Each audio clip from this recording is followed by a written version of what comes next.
Got it? Good. Okay, good morning, everybody. After watching the video, proud of the guys. There were two. I know Jeremy always updates you with injury reports. Bryson Nesbitt played 9 plays, I think, so he didn't play much, but he at least played in the game, so hopefully he'll be well this week and ready to go. And Kamen Rucker played most of the game. So I feel like both of those guys should be more ready this week than they were last week, because Kamen didn't even get to practice last week in pads. So that was a tough situation for him to go into. But really proud of the guys finding a way to win. You go back and look, they're 5-0 on the road for the first time since 1997. We've never played 6 games on the road. So we had a 1925, there were 6 games, but 2 of them were at neutral sites. So this is the first time ever, and if you think, this will be the 6th road game out of 10 games, which is so unusual for a team. And after last year's team was 0-6 on the road, for this team to be sitting here 5-0 is very, very impressive for them. And we've continued to talk about it, but they're just learning how to win on the road, and they're learning how to win close games. And that's the next step in our program. You come in with 2 wins the year before, and you go to a bowl game and win. That's a significant step. Then the next year you go to the Orange Bowl, but you lost on the road at Florida State in a tight one. You lose on the road at Virginia in a tight one. Then you get beat at home with Notre Dame, and you're in that game, but you couldn't move the ball the second half till 5 minutes left in the game, and then the bowl game with Texas A&M without 4 of your best players, and you're still in the game till the end. So we made steps. Then last year we've over-talked probably about what didn't happen, and then this year we've got another step up. So I like the team's attitude. I like their confidence. I like the way that they're playing. Josh Downs, Offensive Player of the Game, had 15 catches, 1 off of a school record, had a tremendous second half. Contributors on offense, Elijah Green continues to play well. DJ Jones came in on 3rd downs, and he had a huge play on a flare that he outran everybody to the boundary. John Copenhaver continues to get mentions on the field as an offensive player, and really good with protection. Thank you, sir. And also Drake Maye continues to just impress us all with his growth. And the best offensive lineman was Spencer Rollin. He played really, really well. Defensively, Ced Gray, 16 tackles. He could probably be the player of the game every week. Contributors were Don Chapman. He nearly came up with the interception. Javari Ritzy played really, really well, playing power end and 3 technique. And Storm Duck played, again, very, very well. He got beat on the deep ball, which we can't do, but other than that, he played really, really well and came up with an interception. Special teams player of the game, Josh Downs. So Josh was all over the place. And special contributors were Justin Olson. So good for Justin. Kids were excited for him. Obi Abunu plays well on special teams every week, and George Pettaway had the really good kickoff return. So those guys were impressive. We're the only team that's 5-0 in college football on the road, which is, again, very impressive. Most teams don't go on the road 6 times, and we've done it here 2 years in a row. Said 6-0 would be the first time ever. All the road games have been close, but we found a place, just a way to win. And what we've had opportunities in most of those road games to put our foot on the gas and separate. Same thing on Saturday. We're sitting there with an opportunity to put the game away at 38-21, and we go to a 4-minute offense, which we're trying to keep our same offense, just slow it down, and we didn't do a good job of converting a 4th and 3. And at that time, the game would have been over, and we would have gone on in to score and won by a number of scores instead of having to get an onside kick to win the game. But you go back to the games in Charlottesville, 48 of those games have been 7 points or less in the history of the game, the series. So it's been very, very close. There was a time where we were 4-16 out of 20 games at Charlottesville. And then we flipped that now to where we're 5 wins out of the last 7 trips to Charlottesville. And obviously we came up short 2 years ago with a fake punt at the end of the game. So proud of the guys, proud that they fought through it. I thought we didn't look great starting the game. We let them have the kickoff return to the 35-yard line, and then they took the ball and just marched right down the field and scored. They obviously were totally different offensively Saturday than they've been at any other time because they didn't have those receivers, so they just lined up and started running the ball in play action. And that's not who they had been. And our coaches made really good adjustments at halftime. We were second, 2 out of 5 with third downs in the first half. Offensively, 5 out of 9 in the second half, so we did much better. They were 5 out of 7 with their third downs in the first half and only 2 out of 6 in the second half. So we need to start the game better for whatever reason on both sides, but we've really played well in the second halves of games and coming out and being impressive. We did run the ball better. Elijah had 91 yards rushing and 4.1 yards per carry, and we went into the game wanting to run it better. We're doing a better job with penalties. There were only 5. And we look every week at what we can do to eliminate those. We gave up too many sacks. We gave up 4 sacks. Only 2 of them were the offensive line sacks. I looked at it last year at this time. We had given up 34 sacks, and right now we've given up 23. So that's a significant difference in the two. So we are doing a better job with our protections. As we said, we'd like to finish the game better. We didn't do a good job with red zone defense. They scored touchdowns instead of forcing them to get field goals.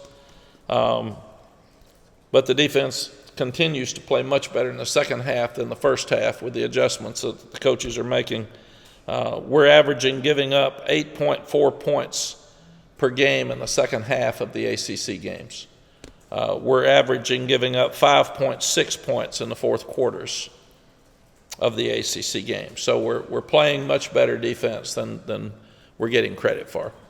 And I think we're holding them to 24 points, somewhere in there for the ACC games, 24 points per game, and it's all about scoring defense.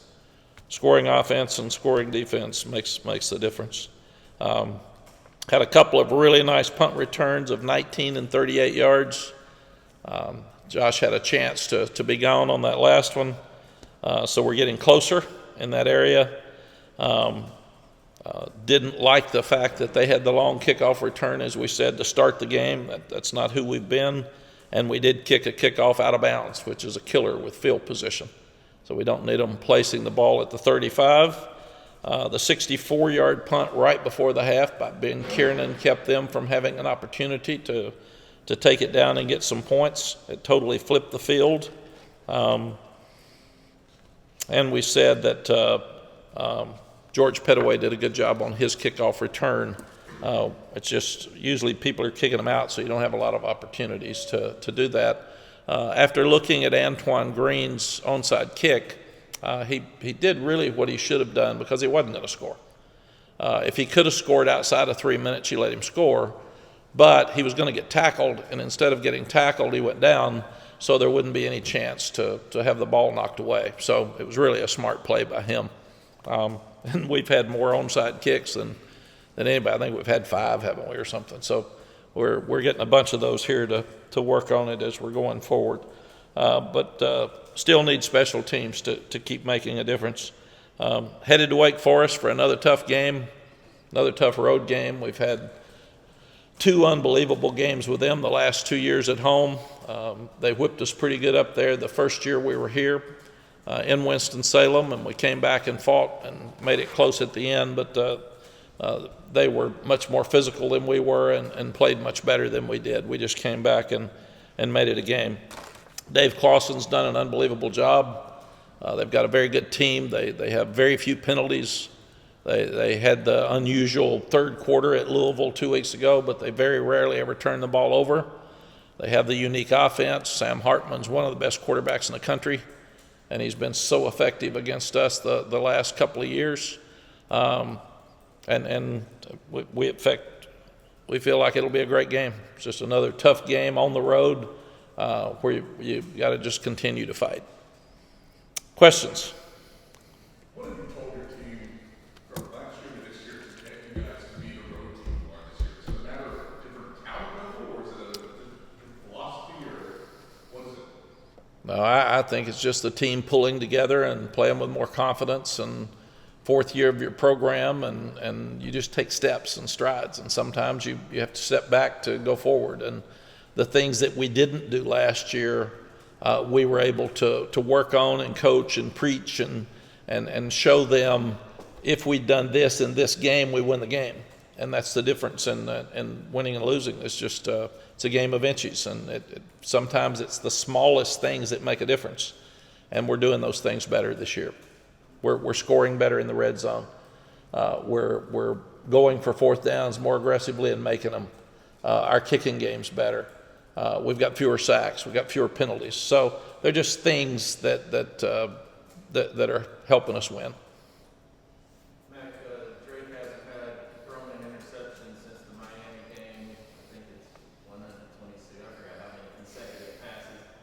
And I'm wondering how, as a redshirt freshman, is he able to take care of the ball the way that he does? Like, how do you explain his lack of making those kind of mistakes? Yeah, see, number one, he was raised in a football family.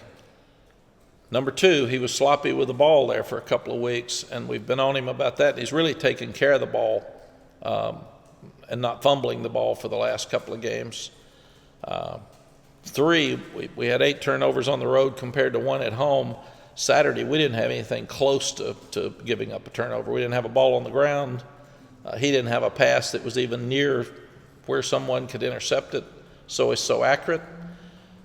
And I go back with you saying that the Georgia State interception was a penalty on them that wasn't called, and the Miami interception was really my fault for being so aggressive that he had 28 seconds left and he thought he had to throw the ball downfield, and we've been working on that. So I think both of those are probably one, the officiating mistake, and the other just me trying to be too aggressive to put him in that position.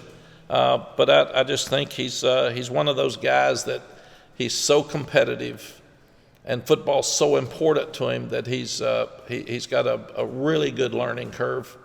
And when he sees something that he needs to get fixed, he puts total emphasis on it and he fixes it. He's so competitive that he wants to win every game.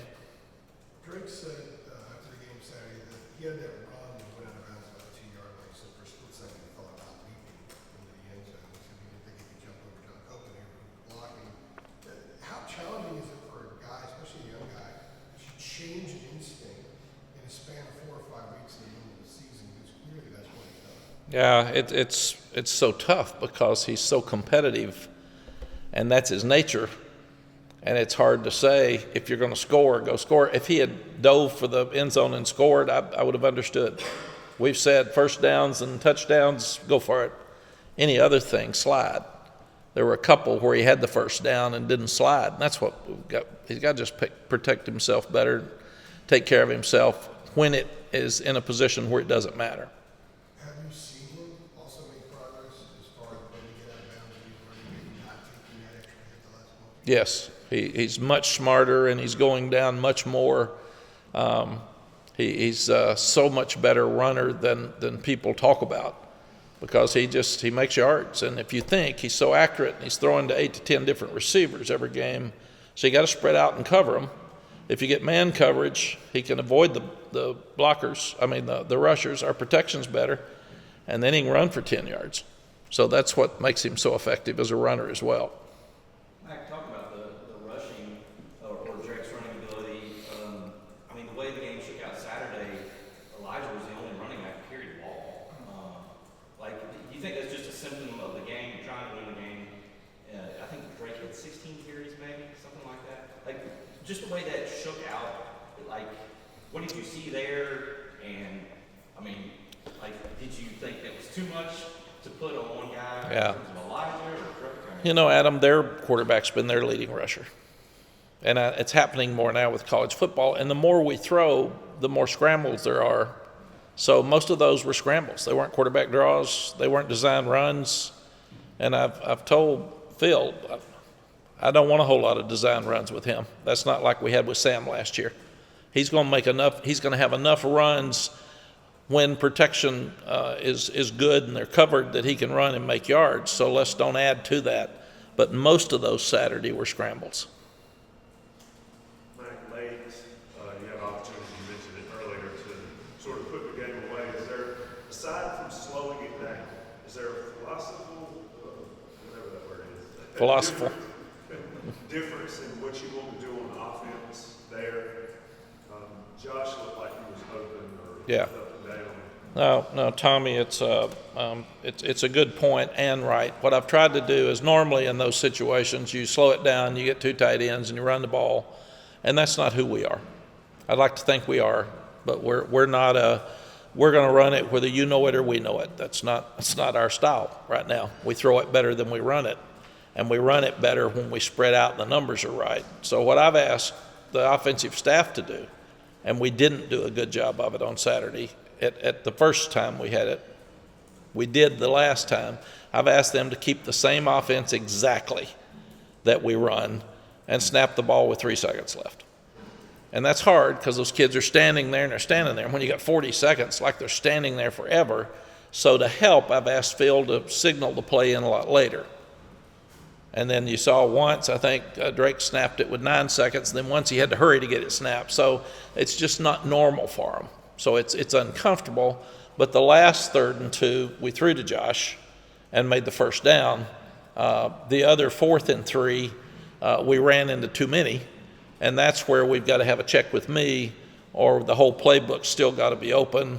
And coaches through forever have said, stay in bounds, don't throw the ball, let the clock run. Well, that's not what we do best right now. So what we've got to do is throw high percentage passes in our offense and catch them, because that's what we do, and keep the clock running. And then we came out on the other one with 7 minutes left. We throw a slant. It's a bad throw. I don't like slants in those situations because they can be tipped and inside. I like outside routes better than inside routes. So there's just some philosophical things there that we can do better. Matt, when you have a shorter road trip like this, hour 30 minutes to Winston-Salem versus a longer one like Miami or Virginia, does it almost feel like more personal to you? No, this may be a silly question, but does it feel like personal, these closer games? No, it doesn't. You know, Duke's different because we stay in the same hotel. NC State's different because we stay here. So it is different. But Wake Forest, you got to go to another hotel, and you're going to be there. The biggest difference, I think, is the fact that we'll have fans there. Our fans did a great job of coming to Virginia, and that's something that happened when I was here before. And we need that same fan support, or even more, for the tickets that are still available in Winston-Salem, because it just feels so much better for our team, and our band was there, and we had a bus with students, and so that makes it feel more comfortable. Aaron Bear couldn't make it. He asked me to ask you a question about big picture about the ACC. Tell him unless you're here, we don't answer questions. So with Clemson losing, the ACC's had 4 or 5 teams ranked pretty consistently, but with Clemson losing, it appears the league has a long shot to make the CFP now.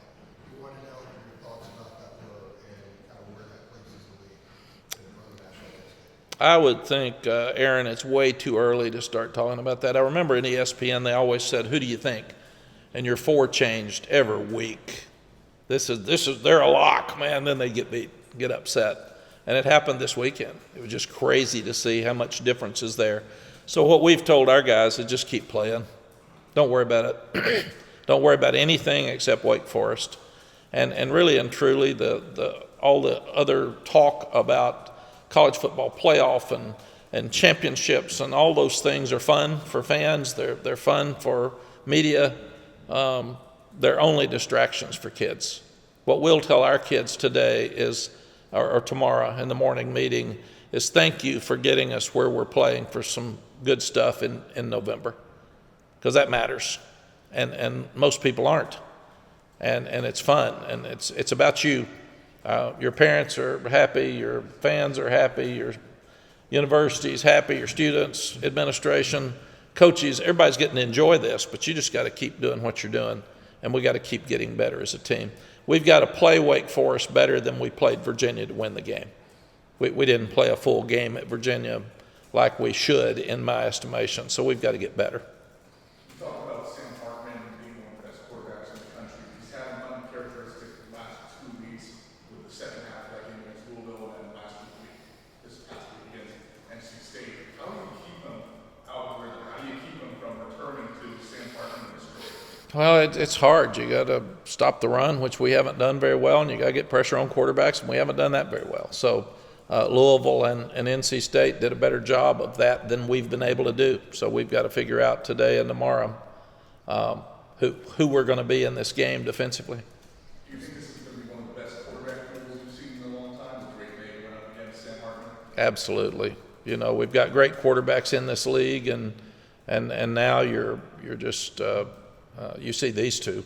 We've seen Sam score in the 50s 2 years in a row, so we've seen him complete. And those receivers are as good as anybody you'll play because of the uniqueness of their offense. Their running game's always going to be good, but Sam's just so accurate. I mean, that's what he does. Like I said, I've stood out there and watched 50-something points 2 years in a row. So when he completes some Saturday night, it will not be the first time I've seen it. Speaking of fun discussions for the fans, would you say right now Drake belongs in New York, regardless of how Heisman voting ends up at 8 I think we've got to finish the season to see. I remember in talking to so many of the Heisman voters, because we had guys in Texas, and they always say at the end of the year, that's a Heisman moment. That's what gets you there. It's got to be a game. You got to win, and you got to keep playing good. So I think it's too early. How many of you had go to New York? I think you had 2 winners, right? No, just had one winner. I've had three go. We had Ricky Williams won, Vince was a runner-up, and Colt was a runner-up. Vince lost to Reggie Bush right before we went to the national championship game. So. With Coach Latrell being announced ACC honors, I was hoping you could talk more about his recruitment as a player as well as what it means to you. Who? Coach Latrell means. Yes. I was just wondering if you could talk about his recruitment as a player and what it means to you and the program as a player. Yes. Natron was. Sorry. Yeah, that's okay. Natron was probably, he and Randy Jordan were probably the biggest reasons that we flipped it when we were here the first time.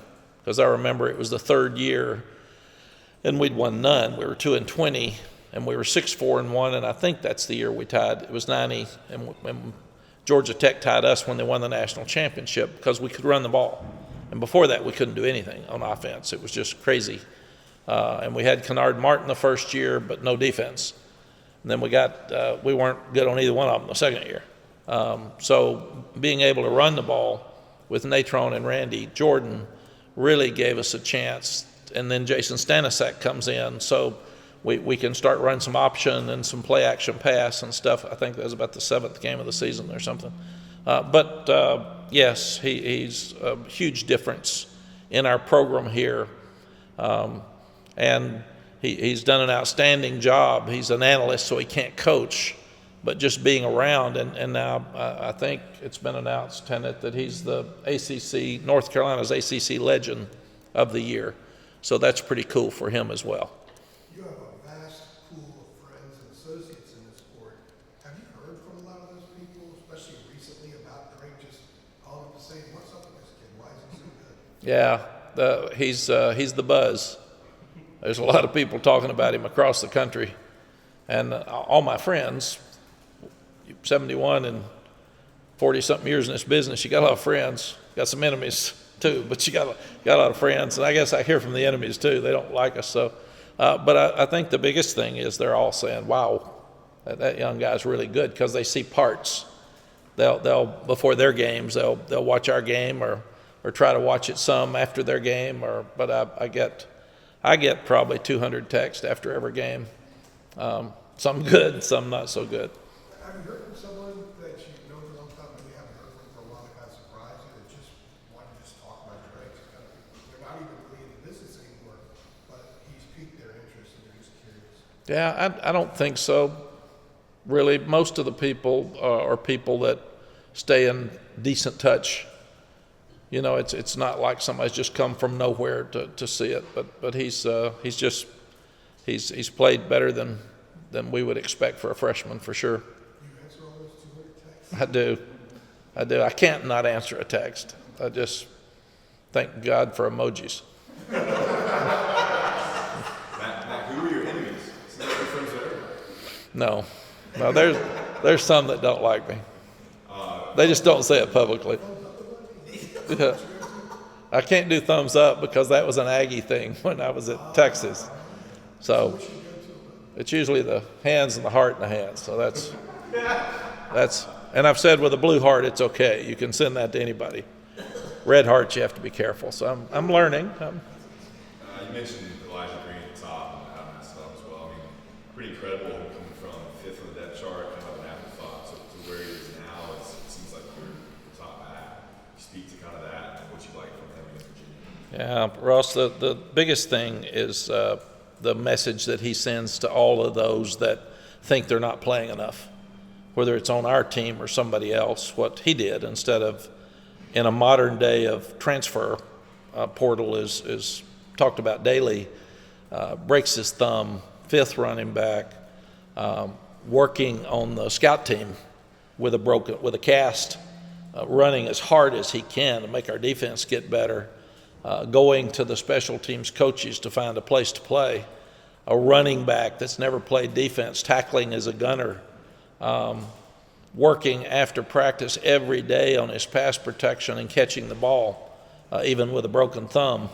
I mean, he's earned his way into a spot, and I'm so proud of him. And I do think because of the way he responded and the success that he's having, it's helped our team, because the rest of them are saying, I got it. If I'll just keep working, an opportunity comes. And then when it does, you got to be ready, because it may not come twice.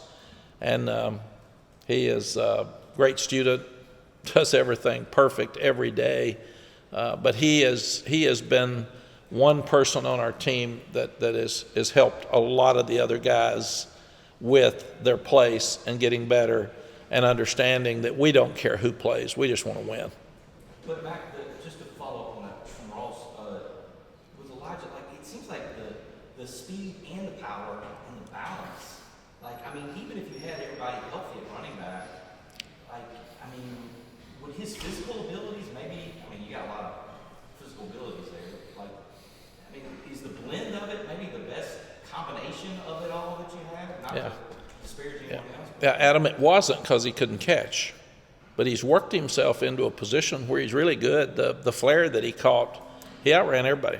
I mean, I was standing right in front of him, and I thought that was a wild moment because he's so fast, and I thought they had the angles, and I was really shocked that he outran them, everybody to the goal line very easily. And I would like for us to play some of the other backs. We didn't mean for him to be the only back in the game, and he takes care of the ball.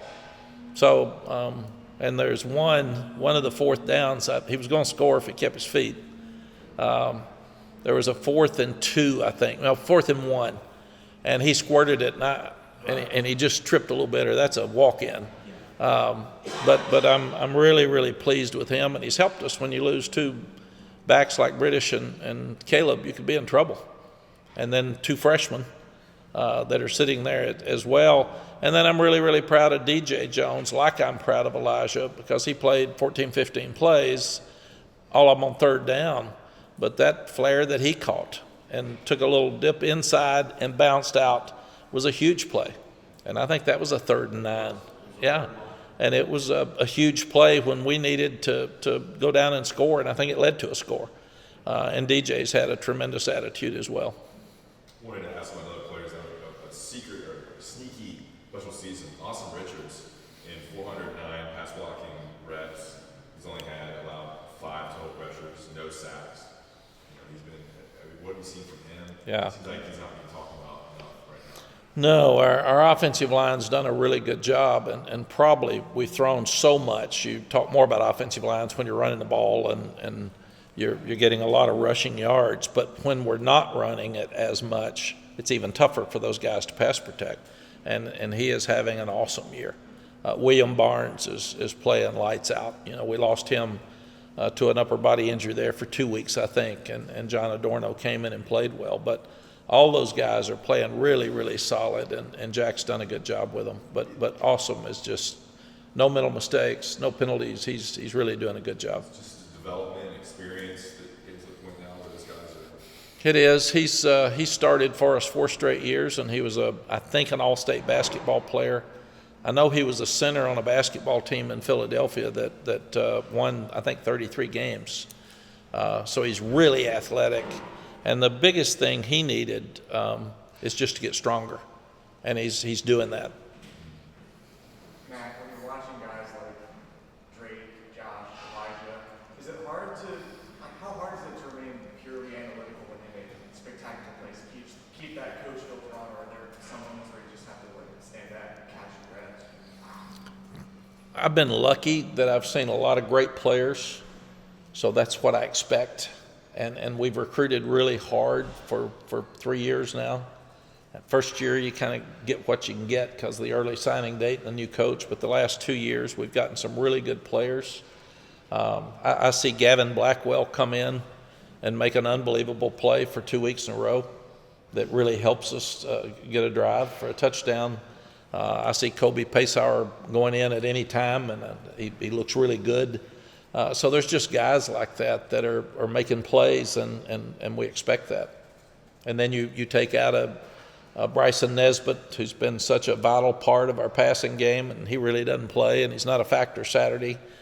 We got other tight ends to step up and go too. So we've got a lot of really good players right now, and we've still got to get that more consistent defense. We're getting better, but I didn't like the way we started. We've got to get a faster start on offense, but we've got good players, and we just need to coach them well. Like you said after the game, just talking about the defense, you know, you told us, like, we'll get better, like, in terms of having to move some guys around and everything. I know we can ask Gene about this, but, like, how do you, just from an overall view, how do you think maybe this version of your defense can play the rest of the season? How do you see that? I mean, you know, is there, like, does Rucker now have to become your Jack? You know, if he's healthy, like, you know, like, from what you saw Saturday, what were your takeaways into what you can do there? We've got to do a great job of making all that fit this week. It was hard last week because you're asking Kamen Rucker not to practice, not sure about his upper body injury going into the game, and to play 2 positions.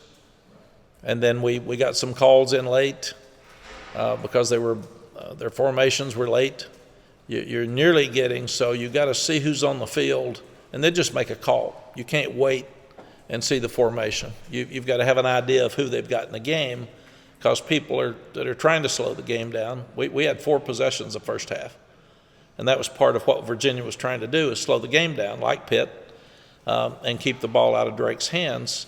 And then they get to the line of scrimmage so late, you're trying to match the call, and you're late getting it out there. So we've got to make sure that it's the combination of who should be at each position, and we've had such good depth over there, and we've lost that now. We've lost some of that. But you saw guys like Kendrick Binkley-Jones play 10 plays, and Travis Shaw play maybe 15. So they're getting some snaps that matter now. We didn't have that before. We'd have to go back and look at Jacoby Cowan. He played a lot. So you've got to look at that, and what do you do by putting Javari Ritzie at 3 technique and power end? And how much does that take away from him at 3 technique, and how many plays does he play? So all those things are things we have more information now than we had last week. The Pitt game was so physical. We were really banged up. Last Wednesday, I took the pads off, We didn't practice in pads because we couldn't. And it's the first time since we've been here we've done that because we're just so banged up. So hopefully we'll be better this week, and we'll know more about how those guys responded. And that's what today's about. Last night was a long night because you put to bed Virginia, but you're talking about all those things. The coaches all day today, that's all they do is try to figure out what we're going to be against Wake, and that's studying Wake all day as well, and that'll go late into the night. But that's what you do. They can run the ball, they can throw the ball. They really beat you. They throw it deep 20 times a game, and they've got really good receivers that go up and get it. So that's who they are, and so we're going to have to do a great job of covering, and we haven't gotten as many sacks as we would want, and a lot of the sacks we get have been by blitz. They haven't been natural sacks. So those are all things that you try to figure out on Monday. Is there any special kind of preparation you have to go through to handle a wide receiver as good as Wake's? No, if you think about it, we were prepared for that with Virginia because theirs are great. But these guys, what we do is tell our guys, you're playing against great receivers every day in practice, so just put a Wake jersey on them. And that's what you got to do. You got to cover great players. Wake has done an unbelievable job of evaluation and recruiting. Some of these receivers are just they're really good. They're great players, and they always seem to find them and have them. Mike, as far as grading the players or analyzing how well they do you use outside PFF? We always hear about that and all. Or is it completely in-house with you and your staff? It is. And what we do, Tommy, is try. You want a great effort, and you want a great technique. If you lose games, it's usually because you got missed assignments, you got penalties, and you got turnovers and mistakes in the kicking game. And those are four things that happen. But you've got to be careful. If you've got a guy that's playing great, and this happened when I was here before, if he's playing great, but he's not a grader. He just makes plays all over the place, and he still lines up wrong some. And they would talk about Lawrence Taylor. They said they played with 10 and turned him loose, and that makes sense because it worked. You have to be really careful that the one that does everything perfect and grades really high doesn't make any plays. So I quit grading as such. We grade production more than just every little thing that they do. Who's making the plays, and why are they making plays, and what do we need to do to put them in a better position to do that? And Tommy, the true success is the more guys that you can get that make plays, the better your team is, and that's where the depth comes in. And do you trust them? And that's we've told them, don't ever tell a kid on Friday how many plays he's going to play, because the game changes, and you don't know how many plays he's going to play. And if it's working, sometimes you just leave it alone. And if it's not working, you'll put in a whole new group just to try to let them go. And then like we put in the white team offense or defensive line on Saturday, and they moved the ball right down the field. Those guys, they've all been saying, I should be playing more. Well, big eye in the sky, don't lie, man. We put you out there, play. I don't want to hear it. I want to see it. And we've talked to this team a lot about keep your mouth shut and play. We've had a lot of hype. It's time to play. Don't talk about it. Do it. And we have told them all too. We do truly love all of you. We want what's best for all of you. But there's a different mentality off the field than there is on the field. Off the field, we take care of all of you equally. And we want you to get your degree, and we want you to have a better life after football. On the field, we got to play who's playing best to win. You can't. You may love somebody. If he's not playing good, you're not going to play him. It's about winning, period, 100%. Mack, I've heard you loud and clear on, with 4 games left, 3 games left. There's no sense in talking about it until it happens. But one win clinches the coastal no matter how it comes. You wipe out all the other scenarios. Do you at any point on a Sunday when you're in the team meeting just say, all right, guys, one more, we got this thing? I mean, you don't dwell on it, but I'm saying, do you just put it up there on the board and say, yeah. one more? I really don't, because here's what I've told them, and I really believe this, is that I don't want to get in the conference championship game unless we've earned our right. Let's be good. Let's don't slip in the back door. And we've got 2 very emotional rival games left, and Tech whipped us really good last year in Atlanta. So, no, I want this team to keep getting better. I don't want them to, I think somebody told me we're 14th and 15th in the polls, and we'll see the college football poll tonight. Good for them. They've earned that. I'm proud of them. That'll be mentioned in the morning. But other than that, let's go play. Let's go play. Let's get better as a team, because there were so many things we didn't do right Saturday. And we're finally at a point where we don't have to play perfect to win. But that performance Saturday is not going to beat Wake Forest. So let's be factual about what we didn't do instead of what we did do. Mac, I think it was the spring of 21, you were consulting with Pete Carroll about how to create more turnovers. This year, in every game except Georgia State, you guys have come away with at least one. What has been the key to that success? The biggest thing, CL, is that the older you get on defense and the more aware you get, the more people can punch a ball out or tip a ball. Or we said all week last week that tip balls are interceptions. And we got one with Storm Duck, and we nearly got another one with Don Chapman. We're still not knocking enough balls loose. We knocked the Pittsburgh ball loose on a 3rd and 1, I think. But we've got to punch more balls out, and we've still got to get more on the ground. But it's there's this. We talk about all these things, and then there's 4 or 5 things that really make a difference in winning and losing. And the stats are phenomenal for the team that gets maybe 3 turnovers to 1. If you get 3 to 1, you win a game. And as important as that is, we don't talk about it enough, and still it's what we've got to do. Hidden yards in the kicking game are things we don't talk about enough.